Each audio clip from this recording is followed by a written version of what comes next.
नमस्कार सगळ्यांना। तर आज मी बनवते रसमलाई।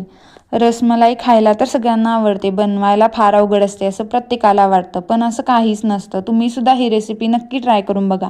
रसमलाई बनवण्यासाठी मी 1 लिटर दूध घेतलेलं आहे। ते व्यवस्थित उकळल्यानंतर अर्धी वाटी पाणी त्यामध्ये विनेगर मिक्स करून घेतलेलं आहे, ते ॲड करून व्यवस्थित हे दूध फाडून घेतलेलं आहे। फाडलेलं दूध आता एका कपड्याच्या साहाय्याने पाण्यातून वेगळं करून घेतलं आहे। त्यावर थोडे पाणी ॲड करून ते स्वच्छ धुवून घेतलं। त्यानंतर त्याच्यावरती ओझं ठेवून 15 मिनिटांसाठी मी ते साईडला ठेवून दिलेलं आहे, त्यातील पाणी व्यवस्थित निघून जाण्यासाठी। नंतर एका परातीमध्ये ते पनीर काढून घेऊन तळहाताच्या साहाय्याने व्यवस्थित मळून त्याचे गोळे बनवून घ्यायचे आहेत। साईड बाय साईड मी एक कढई ठेवून त्यात पाणी थोडेसे गरम झाल्यावर त्याच्यामध्ये 1 वाटी साखर ॲड केलेले आहे।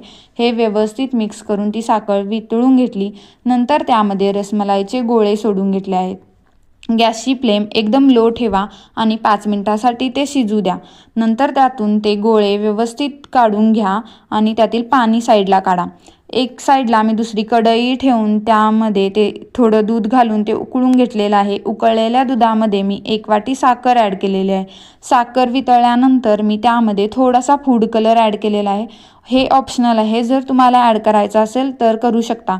आता हे दूध व्यवस्थित गरम करून घ्या। थोडे आटवले तरी चालेल, आम्हाला पातळ हवे होते म्हणून मी पातळ ठेवले आहे। त्यानंतर मी काजू बदामाचे तुकडे त्यामध्ये ॲड केलेले आहेत। त्यानंतर वेलचीची पूडसुद्धा घातली आहे।